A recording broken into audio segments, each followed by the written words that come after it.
البسيط هحاول اقوله والسؤال الصعب هستعين بصديق.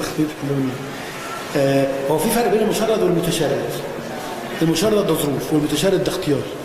المتشرد ده حد صايع، هو حابب كده، هوملس، هو حد بوهيمي، هو حد حابب يعيش كده، انه يعيش اخذ في اللفظ يعني على قفا الناس، انه يلم فلوس من الناس، وده الشحات اللي احنا ما بنديلوش، ده اللي بيستنى لما يروح.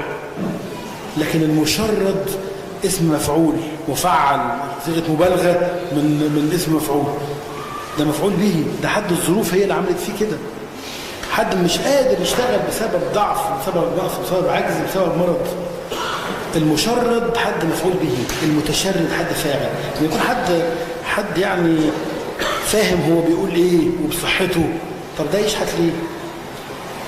وبعدين احنا الخدمه بتاعنا مش قايمه على الفلوس، ما بديش حد فلوس في ايده خالص، بديه فلوس يعمل بيها ايه؟ انا بديله في سندوتش لو هو شبعان مش هيعمل بيه حاجه، مش محتاج، وحتى مش هيعرف يبيعه، بديله وجبه مش هتنفعه في حاجه. وعشان كده تلاقي كتير لو حد مشرد او متشرد في حالتين جه يديله وجبه وهو شبعان هيعمل بيها، هيلف بيها، ما دام شبعان مش هياخدها. فتلاقي اللي انا بديه هو ليه احتياج قوي للمحتاج، ومالوش لازمه للي مش محتاج، فمش هياخده. عارفين زمان كنا نقول ايه؟ كنا نقول لو انا هدي ربع جنيه لحد، الحد ده لو محتاج بجد الربع جنيه ده يعني 5 ترغيفه، ده عطيه كبيره قوي. ولو ده مش محتاج ده مش هيجيب له سجاره فرط، ففي الاخر يعني العطيه الصغيره مش نافعاه، فيستقلها. دايما اللي يستقل العطيه هو مش محتاج. احنا ما بنخدمش المتشرد اللي عاوز فلوس، انا بخدم مشرد مش قادر يطلب حتى اكل، ومع الوقت تقريبا عرفنا اماكنهم فين.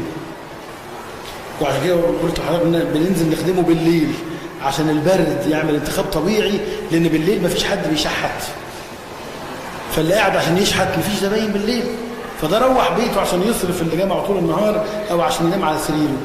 لكن المشرد هو لا عنده سرير ولا جمع حاجه بالنهار.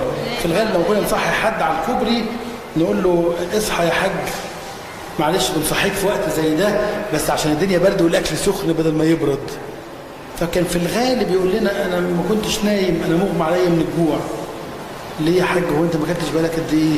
يقول لك من اول الشهر. هو احنا كام في الشهر؟ يروح 18 في الشهر. يقول لك بالك 18 يوم ما اكلتش. انت 18 يوم ما اكلتش، يبقى اول بياخد الطبق ويروح مقطع وياكل كنا نحط احيانا سندوتشات، فياكل سندوتش بالورقه اللي عليه. طب زي حد طب شيل الورقه، طب استنى، طب في معلقه انت بتاكل بايدك، في معلقه. لا هو يعني هو حد بيبان قوي عليه انه جعان قوي. عارف بتقول حد نايم نوم عميق قوي وصحي قوي، فيصحى انت تديله طبق اول ما يعرف فيه اكل فيمد ايده ويفضل ياكل قوي وهو مش عارف، فباين عليه انه ده حد جعان قوي، ده بقاله ايام ما اكلش. فهو دي الفئه اللي احنا بنخدمها، هو حد لا قادر يشتغل ولا قادر حتى يشحت. الغالبيه 80-90% حتى مش قادر يدور في الزباله على اكل، لانه لو قادر يدور في الزباله على اكل هو يقدر يشتغل بدليل انه يدور في الزباله. في ناس كتير شغاله في جمع الزباله. انتوا عارفين كيلو الورق ب6 جنيه، كيلو الكرتون ب6 جنيه، كيلو البلاستيك ب6 جنيه، كيلو الحديد او كيلو الكنز الفاضي ب9 جنيه. يبقى ده بعد غير الدولار. انا عارف لغايه من سنه فاتت كانت الاسعار دي كانت فارد يعني. فعارفين يعني ايه 9 جنيه من شويه كنزات فاضيه؟ يعني لو وقفت مسكت الزباله بتاعه كشك في الشارع انا هجمع 180 جنيه بسهوله. خلي بالكم الفكره ان انا اجيب 10 كيلو كنز او 20 كيلو بلاستيك، ده سهل جدا ان انا اجمع كيس فاضيه اللي فيها الزباله، ده سهل خالص. فاللي عاوز يشتغل ما دام قدر يقوم يدور في الزباله ده يقدر يشتغل، بدليل انه قام، بدليل انه وقف على رجليه وعرف يقلب في الصندوق او يدخل جوه الصندوق احيانا. برضه مش هو ده اللي احنا بنخدمه، الا لو كان بيدور على اكل في الزباله. ودي في الغالب بتبقى لو كان فقد الاهليه بس، لان ما دام عنده عضلات يقدر يدور بيها في الزباله، يبقى لو عنده مخ يشغل العضلات فهو يقدر يشتغل اي حاجه. يعني في ناس كتير جم من المنيا مشي، فقابلناهم تحت الكوبري، ولما قلنا لهم طب خدوا وجبات قال لك لا مش محتاجين، احنا بصحتنا ما تدوناش، شوفوا حد غلبان وادوها له. يعني انت اكلت النهارده يقول لك بقالي 3 ايام ما اكلتش، تقول له بقى انت محتاج، يقول لك لا ما دمت بصحتي ابقى مش محتاج. لو عندك حد عاوز يشيل طوب يشيل رمل،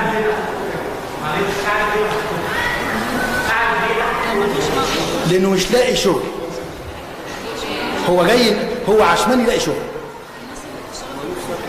حتى لما شغلناه هو فضل قاعد تحت الكوبري، هم قاعدين لغايه كوبري تحت كوبري المرطيه لغايه النهارده، بدل ما هم 3 وصلوا ل9.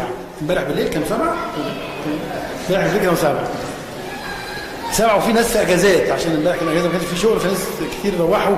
فتقول له طب خلاص انت اشتغلت، طب انت لسه قاعد تحت الكوبري ليه؟ انت في جيبك 100 جنيه. قال لك انا عندي مراتي و6 عيال، انا الشارع مش هيعمل لي حاجه، محدش هيأذيني في الشارع، احنا مدفيين بعض. فتقول له طب اجيب لك بطانيه، يقول لك ما احنا معانا بطانيه، احنا ده الدنيا حر تحت البطانيه، بطانيه واحده اليمين تحتها 6، قال لك مش محتاج. قال لك طب يعني ما تزعلش مني لو خدتها بعتها في الصعيد. خدين بالكم الفكره، هو حتى لما جاله فلوس هو ما زال محتاج قوي، لان اللي جاله اقل بكتير من احتياجه، العرض اقل بكتير من الطلب، المتاح اقل بكتير من اللي محتاجه، فهو ما زال محتاج حتى لما اشتغل. حد كده تلاقي انه مش تحت خط الفقر، لا ده يعني بعيد خالص عن التقسيمات بتاعتنا دي. ده حد لو انت ما رحتلوش يومين هيقعد يومين جعان لغايه ما انت تروح له. حتى اللي فيهم اشتغل وقبض 10 20 30 60 جنيه في اليوم مش هيصرف فيهم حاجه، عشان في 7 غير وعاوزين ياكلوا في اليوم. من ضمن الحاجات الحلوه اللي قابلناها فريد ده شخصيه قابلناها عند المنطقه بتاعه محطه الجيزه كده. كان شخص غريب قوي من اول ما قابلناه. اول ما نزلنا فلقينا حد في حدود 50 سنه ومليان شويه وقصير شويه وشعره سكري ابيض في اسود كده.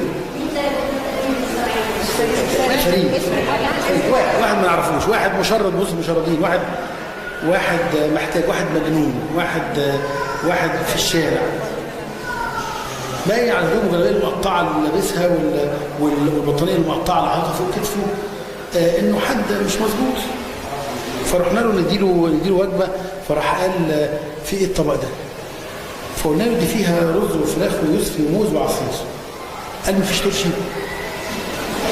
مفيش ترشي؟ فقلنا له لا مفيش ترشي. فراح قال ليه ما حطيتوش ترشي؟ فانا ابتسمت قلت له يعني هو سببين بصراحه، السبب الاولاني ما جاش في بالنا، السبب الثاني ان اغلب الناس اللي وزعنا عليهم الطبق بقى لهم 12 يوم 13 يوم 18 يوم ما كانوش، فمش محتاج ترشي عشان يفتح نفسه. ولا ده ايه رايك؟ اول حاجه راح بص لي بجديه قوي كده قال لي من بكره تحط ترشي. قلت له ماشي نحط يعني حاضر مش فارق حاضر نحط ترشي، بس ليه؟ قال عاوزين تخدموا صح. فالكلمه خبطتني، خصوصا ان كلمه خدمه دي خدمه متداوله بينا في الكنايس، لكن في الشارع الكلمه دي مش معروفه قوي.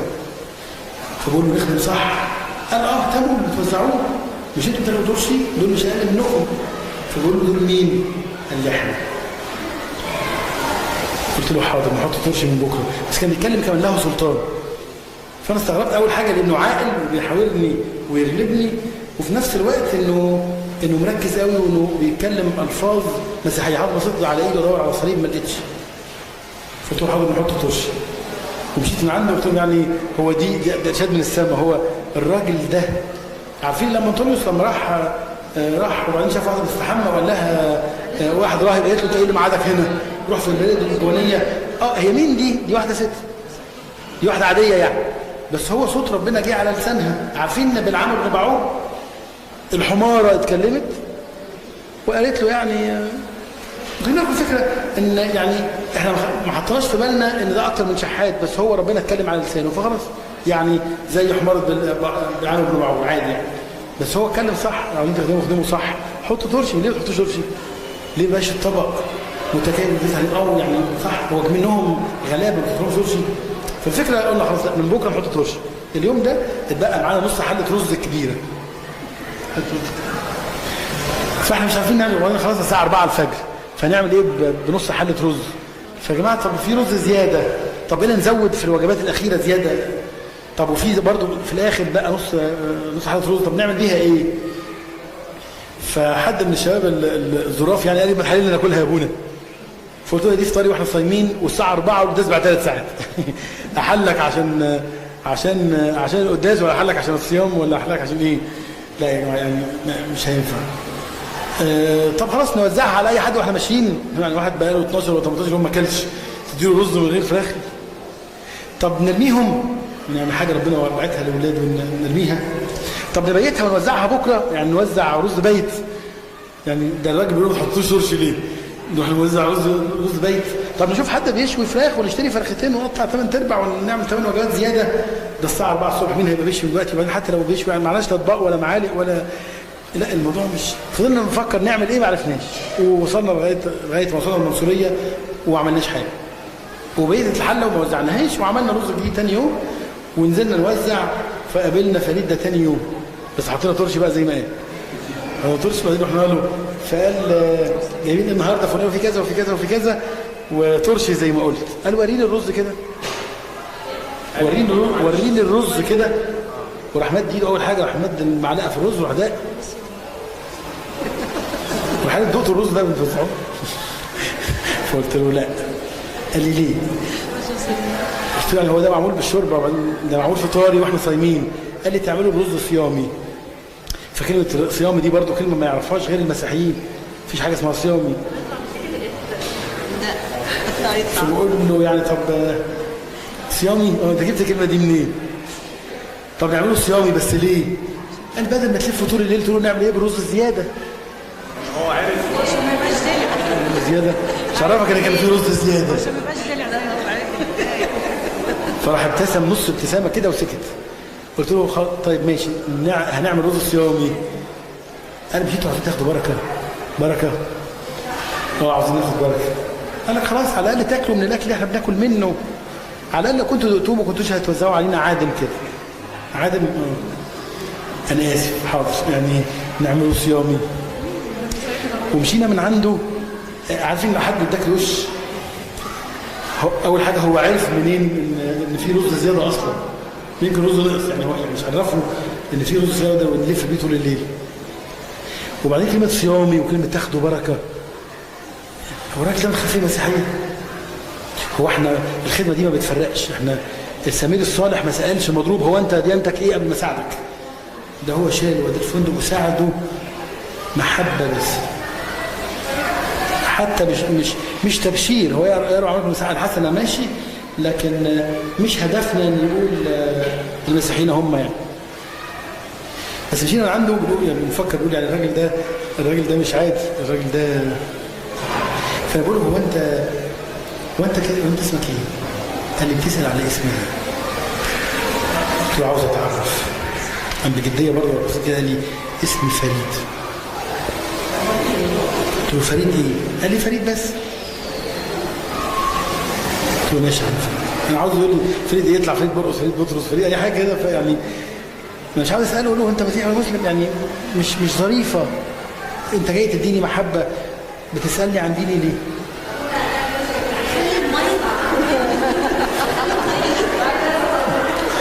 بس هو لماذا تسأل عن اسمي وهو عجيب؟ هي اللي بتسأل عن اسمي ليه؟ اسمي فريد. فيعني قلنا هو الراجل ده يكونش يعني الراجل ده بيقول حاجات غريبة قوي.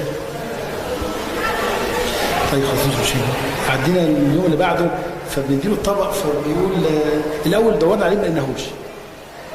فضلنا ندور في المحيط اللي بيلف فيه كده لغايه ما لقيناه طالع من حته بتاع المصريين كده وبيبتسم وشه منور، مش ده الوش بتاع كل يوم، الوش فتح قوي لدرجه ان فكرنا انه يكون مريض، الدمويه هربانه من وشه، لونه زي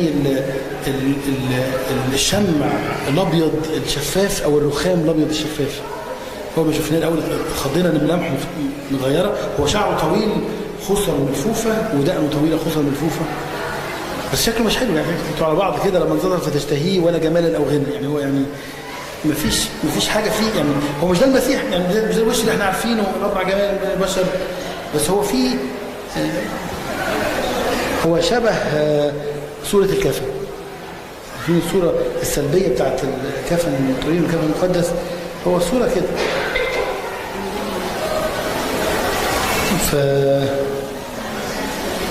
ففضلنا ندور عليه لغاية ما لقيناه طالع كده ومبتسم ومنور، وبعدين بنقول له بيقول بتدوروا على مين؟ فبقول له عليك. يقول لي عاوزين ايه؟ بقول له جايبين لك الطبق بتاع النهارده.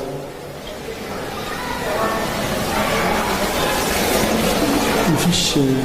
هو عمل صورة، هي دي الصورة الوحيدة اللي اتخذت لفريد، وبعدين كانت صورة كبيرة وكبرناها فقطعنا حتة منها. هننزلها على الجروبات. طب هننزلها على الجروبات. عارفين الجبهة عريضة بالوش بالمناخير الطويلة، هي دي الملامح بتاعت الكفن، بس مش شكله مش حلو يعني. يقول بتدوروا على مين؟ يقول له بتدور عليك. انا عاوزين ايه؟ نقول له جايبين الوجبه بتاعت النهارده وحطينا فيها كذا وكذا وكذا وطرش زي ما قلت والرز عملناه صيامي. قال مش هقدر اكل. بقول له ليه؟ قال لي ايدي وجعاني. بقول له من ايه؟ قال لي من المسامير. مسامير ايه؟ قال لي نشر في ايديا زي المسامير، الظاهر اللي داخل على دور برد. قلت له لا، هو ألف سلام عليك، بس انا عمري ما سمعت حد بيوصف دور البرد يقول ايدي وجعاني من المسامير. جمله غريبه يعني. فابتسم، هو ليه نص ابتسامه كده، كان يبتسم بجنب واحد كده. يقول لي بكره تفهم. قلت طب ما تفهمني النهارده بدل بستنى بكره، فيبتسم وما يردش. هنا اقول له نزلناها على الجروبات دي. نزلت على الجروبات. هي نزلت على الجروبات لو بتفتحوها. ممكن يبعتها تاني. طب لو معاك صورة عبده ابعتها بالمرة. فخرجنا من عنده. بقول له طب نروح للدكتور. بقول له طب تحب، طب ايدك وجعك سلامتك، تحب نروح للدكتور؟ قال لي ما نروحش للدكاتره. قلت له طب تحب اكلك؟ قال لي اكلني، وهداني طبق في ايدي. شو فتحه وقعدنا على الرصيف، حط نص معلقه رز على سيره لحم صغير كده على حته مخلل صغيره واديها لي. فياكل في ربع ابتسامه على وشه، وفي تبريئه كده محلقه بس كده، ويضحك 3 معالق بالظبط، وطبطب على ايدي وقال لي ربنا هيكرمك، اتفضل كفايه عليك. قلت له لا اتفضل ايه، لا نخلص طبق مع بعض.